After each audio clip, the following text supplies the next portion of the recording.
Hello students. आज की हमारे जो टॉपिक है किसी इलेक्ट्रिक डायपोल की वजह से इलेक्ट्रिक पोटेंशियल। तीन कंडीशंस लेंगे हम इसकी।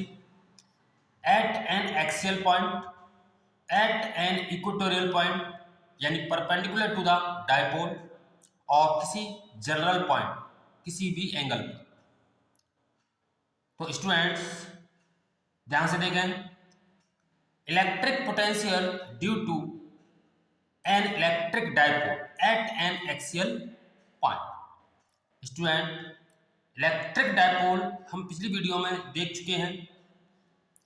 इलेक्ट्रिक डायपोल क्या था कि जब सेम मैग्नीट्यूड के अपोजिट चार्ज स्मॉल डिस्टेंस पर प्लेस होते हैं तो उसको हम इलेक्ट्रिक डायपोल कहते हैं।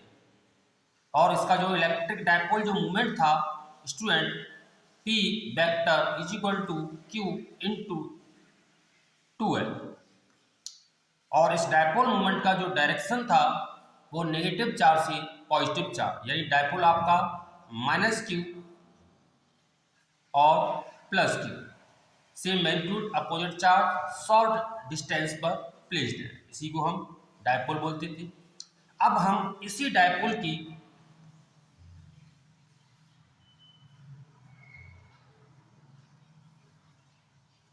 वजह से एक्सिस पर किसी पॉइंट P पर इलेक्ट्रिक पोटेंशियल फाइंड करेंगे। स्टूडेंट्स, मान लो इस डायपोल का मिड पॉइंट O, ये टोटल डिस्टेंस 2 है तो ये आपकी L और ये L। Suppose the distance of P from the mid point of dipole suppose R है। तो स्टूडेंट्स आप देख रहे हैं इस प्लस चार्ज की वजह से इसकी जो डिस्टेंस होगी, इस R में से L को अगर माइनस कर दिया जाए तो आपकी ये डिस्टेंस फाइंड हो जाएगी। सिमिलरली अगर हम नेगेटिव चार्ज की बात करें, इसकी आपकी डिस्टेंस यहाँ से O तक R प्लस L, ये आपकी डिस्टेंस। अब स्टूडेंट्स आपको याद होगा किसी पॉइंट चार्ज की वजह से R डिस्टेंस पर जो पोटेंशियल होता था उसका हम ड्राइव कर चुके हैं, वो होता था 1/4πε0 Q अपॉन R। ठीक है ना स्टूडेंट। तो हम इसी का सहयोग लेके हम इस पॉइंट P पर इलेक्ट्रिक पोटेंशियल फाइंड करेंगे। स्टूडेंट ध्यान दें, ये पोटेंशियल एक स्केलर क्वांटिटी है। तो स्टूडेंट कुछ नहीं करना है, हमें नेगेटिव चार्ज की वजह से P पर पोटेंशियल निकालेंगे इस फॉर्मूले का यूज करके।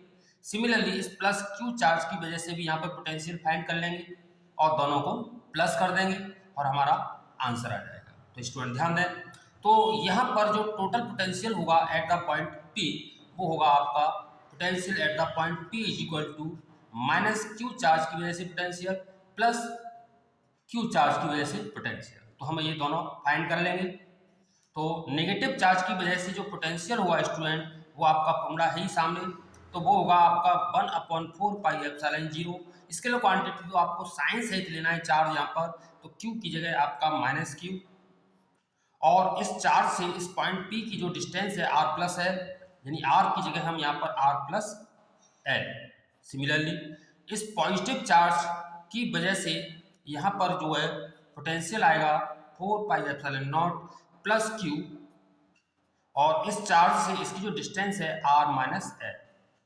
अब हम net potential at the point P इन दोनों को प्लस कर देंगे। तो प्लस करेंगे तो स्टूडेंट देख रहे हैं हम Q अपॉन 4πε0 आपका कॉमन आ जाएगा, तो मैं साथ में ही कॉमन ले लेता हूं। तो ये आपका आएगा 4πε0 कॉमन ले लिया, तो आपका बचा -1 अपॉन R प्लस L, और इधर बचेगा आपका 1 अपॉन R माइनस L। ठीक है ना स्टूडेंट। तो इसको हम सॉल्व करने जा रहे हैं, तो ये आएगा आपका Q अपॉन 4πε0, इसका एलसीएम लेंगे तो ये आपका आएगा R प्लस L और R माइनस L। ठीक है ना student. R plus L cancel out, आपका R माइनस L, इसका इसमें मल्टीप्लाई तो आपका आएगा minus R plus L plus ये कैंसिल तो R प्लस L। एक नॉर्मली मैथ है, R आपका कैंसिल आउट हो गया, तो आपका जो net potential at the point P आपका फाइंड हुआ Q upon 4 pi epsilon not L plus L यानी 2L, और ये A प्लस बी और A माइनस के फॉर्मूले से आपको पता ही इसका फॉर्मूला क्या होगा, R square minus L square. Student ध्यान दें, यहाँ R जो डिस्टेंस है L की कंपेयरिंग में बहुत बड़ी है, यानी R is greater than L, सो हम इस L स्क्वायर को निगलेक्ट कर देंगे, L स्क्वायर को छोड़ देंगे क्योंकि ये और छोटा हो जाएगा। तो इस केस में जो BP आएगा आपका, वो आएगा आपका 1/4 pi epsilon not Q into 2L। Student ध्यान दें, ये आपका डायपोल मूवमेंट हो गया, यानी P और अपॉन R स्क्वायर। तो ये था स्टूडेंट किसी इलेक्ट्रिक डायपोल की एक्सिस पर किसी पॉइंट P पर पोटेंशियल। ठीक है ना स्टूडेंट्स, अब हमारा जो दूसरा टॉपिक है कि उसी इलेक्ट्रिक डायपोल की इक्वेटोरियल पॉइंट यानी डायपोल के परपेंडिकुलर हम पोटेंशियल फाइंड करने जा रहे हैं।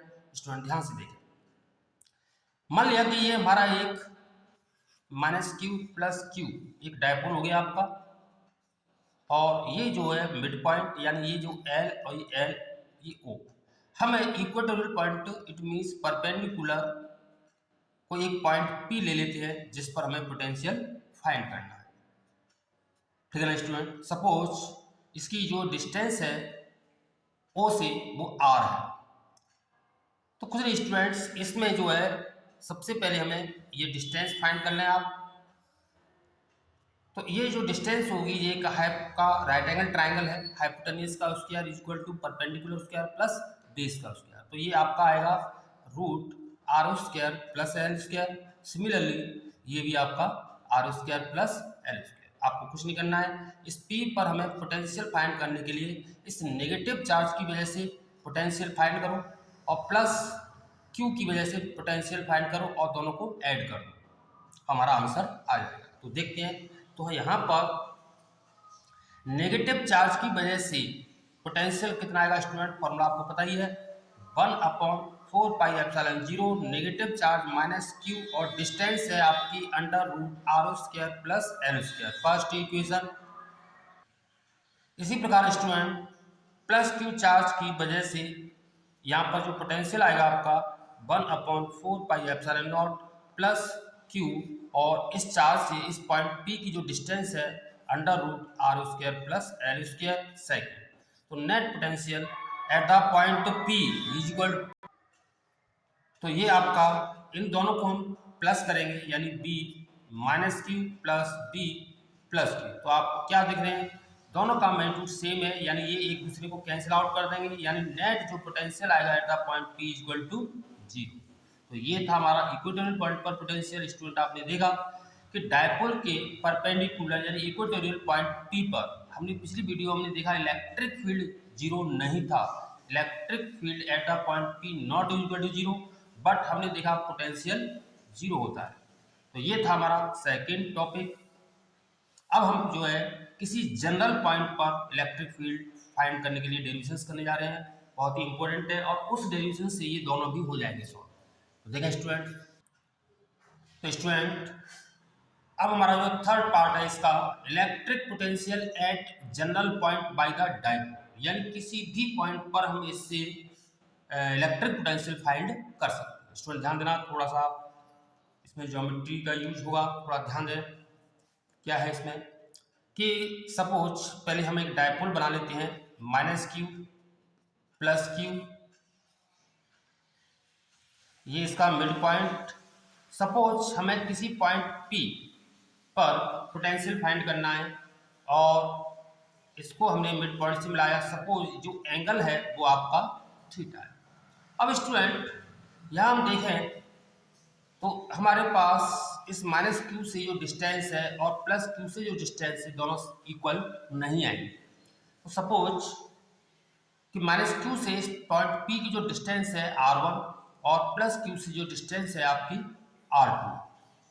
अभी हम इसी पे ध्यान देंगे, आगे मैं बताऊंगा। तो हम पॉइंट P पर इलेक्ट्रिक पोटेंशियल फाइंड करना है, तो रूल वही है जो पहले यूज किया था कि मैं -Q की वजह से R1 डिस्टेंस पर पोटेंशियल फाइंड कर लेंगे और प्लस Q की वजह से R2 डिस्टेंस पर पोटेंशियल फाइंड करेंगे, दोनों को प्लस कर देंगे, फिर आगे देखते हैं। तो नेगेटिव चार्ज की वजह से जो पोटेंशियल होगा स्टूडेंट, आपको फॉर्मूला पता है 1/4 pi epsilon not minus Q और डिस्टेंस आपकी r1, ये हमारा पहला। इसी प्रकार प्लस क्यू की वजह से जो पोटेंशियल आपका आएगा 1/4 pi epsilon not plus Q upon r, ये सेकेंड। तो net potential at the point P, इन दोनों को प्लस करेंगे तो हमने ये देखा कि Q upon 4 pi epsilon not common आ गया, तो ये आपका बचेगा 1/r1 और प्लस 1/r2। ठीक है ना स्टूडेंट्स, इसको हम सॉल्व करते हैं आगे। तो हम इसका अगर एलसीएम लेते हैं तो आपका आएगा r1 इंटू r2, तो ये आपका आएगा -r2 और प्लस r1, यानी -r2 प्लस r1। अब हमें थोड़ा ध्यान देना है स्टूडेंट कि हमें r1 r2 ये इसकी जो वैल्यू है वो हमें फाइंड करनी है। तो इसके लिए स्टूडेंट क्या करना पड़ेगा कि अगर ये एंगल बहुत छोटे हैं तो एक प्रॉपर्टी है, आपने 10th क्लास में पढ़ी होगी, तो हम इसको थोड़ा सा आगे बढ़ा लेते हैं और इस नेगेटिव चार्ज से एक परपेंडिकुलर डालते हैं। सपोज ये पॉइंट हमने कुछ नाम दे दिया m, तो आपको पता है स्टूडेंट ये डिस्टेंस और P से m तक की जो डिस्टेंस है वो सेम हो जाएगी, राइट ना सर। तो r1 आपका आएगा किसके, PO प्लस OM, ठीक है ना स्टूडेंट। तो यहाँ पर थोड़ा सा ध्यान देने की जरूरत है कि हमारी जो ये जो डिस्टेंस थी वो r है, तो इस प्रकार PO हमारा r हो गया प्लस OM। अब ये जो डिस्टेंस है OM आप कैसे निकालेंगे स्टूडेंट, थोड़ा सा ध्यान दें। थीटा, तो ये आपका थीटा हो गया, तो थीटा के सामने क्या होता है आपका परपेंडिकुलर, ठीक है ना स्टूडेंट। ये आपका बेस और ये आपका हाइपोटेनियस, और हाइपोटेनियस कितनी होगी इसकी h। तो मैं स्टूडेंट एक बार बताया था आपको कि जिस साइड को आपको निकालना है उसे ऊपर लिखो, इससे जल्दी हो जाता है। जैसे हमें OM को फाइंड करना है ऊपर और जो ज्ञात है L इसको नीचे। अब देखो आप क्या बन गया, base upon hypotenuse, it means cos theta. तो हमारी OM की जो वैल्यू आएगी वो आएगी आपकी L कॉस थीटा, तो ये वैल्यू हम इसमें पुट कर देते हैं। तो इस प्रकार स्टूडेंट R1 हमारा आ गया R plus L cos theta. Similarly अब हम बात करते हैं R2 की, तो स्टूडेंट ध्यान दें कि इस प्लस क्यू से अगर हम इसमें एक परपेंडिकुलर डालें तो R2 ये जो साइड है P और इसको हमने एक नाम दे दिया N, तो PN के इक्वल होगा, ठीक है। तो इस प्रकार हमारा जो R2 आएगा कि अगर हम इस PO में से माइनस कर दें PO में से किसको माइनस कर दें, इस PN को, तो हमारा R2 आ जाएगा। क्यों, क्योंकि R2 PO के वो PN के इक्वल होगा। तो यहाँ पर स्टूडेंट ध्यान दें PO जो है आपका कितना है R माइनस PN। अब PN, तो ये जो डिस्टेंस है ये हमें निकालनी है। तो इसके लिए थोड़ा स्टूडेंट देखें ON सॉरी R2, तो ये R2 इज इक्वल टू कितना होगा, ये इसके इक्वल हो गया, तो R2 इज इक्वल टू हो जाएगा PO माइनस ON। तो ON निकालना है, तो वही पहले की तरह कि यहाँ पर अगर देखा जाए तो ये हमारा जो है थीटा है, तो इसके सामने का ये परपेंडिकुलर हो जाएगा आपका। तो आपका आ गया ON हमें फाइंड करना है, ज्ञात हमें क्या है, ये वाली साइड ये L ही होगी आपकी, तो अपॉन L। तो आप ध्यान से देखें तो ये बन जाएगा आपका बेस अपॉन हाइपोटेनियस, यानी ये भी आपका क्या आएगा कॉस थीटा के इक्वल आएगा, और इस प्रकार ON आ जाएगा L कॉस थीटा, तो यानी L कॉस थीटा, ठीक है स्टूडेंट।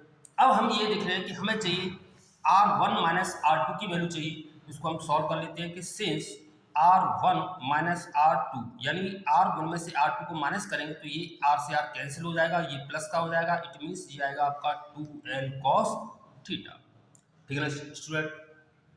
अब चाहिए हमें R1 इंटू R2, तो R1 इंटू R2 जब हम इसका इसमें मल्टीप्लाई करेंगे तो एक में A प्लस बी एक में A माइनस बी की फॉर्मूले से आपका आएगा R square minus L square cos square theta.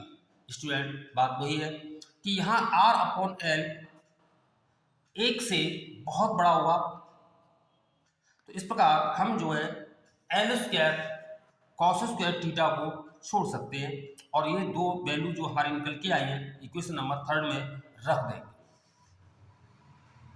तो ये आपका आएगा P Q upon 4 pi epsilon not R1 minus R2 यानी 2L कॉस थीटा और R1 इंटू R2 आपका आया R स्क्वायर, क्योंकि हमने L square cos square theta को निगलेक्ट कर दिया, ठीक है ना। तो आप थोड़ा ध्यान दें, तो इसको हम ऐसे भी लिख सकते हैं 1 upon 4 pi epsilon 0 Q into 2L, ये बनेगा आपका electric dipole moment, it means P और cos theta upon R square. तो इस प्रकार स्टूडेंट ये था हमारा किसी जनरल पॉइंट पर पोटेंशियल का फॉर्मूला, और इससे हमारे जो पहले जो डेरिवेशंस थे वो भी सॉल्व हो सकते हैं। तो इसको हम बताएंगे भी। तो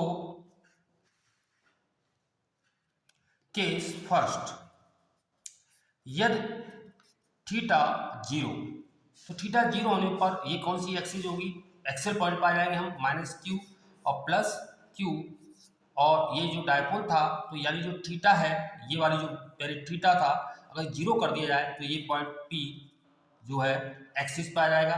तो cos 0 की जो वैल्यू होती है आपको पता है 1 होती है, तो BP आ जाएगा आपका 1 upon 4 pi epsilon not P upon R square, और आपको स्टूडेंट याद होगा यही हमारा डेरिवेशन आया था एक्सिस पर। Similarly case second, if theta 90 degree हो, मतलब -q और +q 2L डिस्टेंस परपेंडिकुलर, तो ये जो एंगल थीटा है वो आपका 90 डिग्री हो जाएगा। देखते क्या होता है, तो इसका cos 90 और cos 90 की वैल्यू कितनी हो जाएगी आपकी 0, यहाँ पर थीटा ये 90 रखोगे आप तो आपका पोटेंशियल भी क्या आएगा 0, क्यों cos 90 equal to 0, it means ये भी आपका 0। तो ये था स्टूडेंट हमारे आज के 3 डेरिवेशन किसी इलेक्ट्रिक डायपोल की एक्सिस पर, इक्वेटोरियल पॉइंट पर और किसी भी जनरल पॉइंट पर इलेक्ट्रिक पोटेंशियल। आई होप आपको ये बहुत अच्छा समझ में आएगा, और अगली नेक्स्ट वीडियो जो हमारी आएगी वो जो है हम इससे कुछ रिलेटेड न्यूमेरिकल्स लेंगे एनसीईआरटी बुक की, और इसके बाद हम इक्विपोटेंशियल सरफेस की बात करेंगे, फिर उसके बाद एनर्जी और स्पेरिकल सेल के कारण जो पोटेंशियल है, ये 3-4 डेरिवेशंस और हैं, और इसके बाद ये हमारा लेसन समाप्त हो जाएगा। थैंक यू, सब्सक्राइब करें, लाइक करें।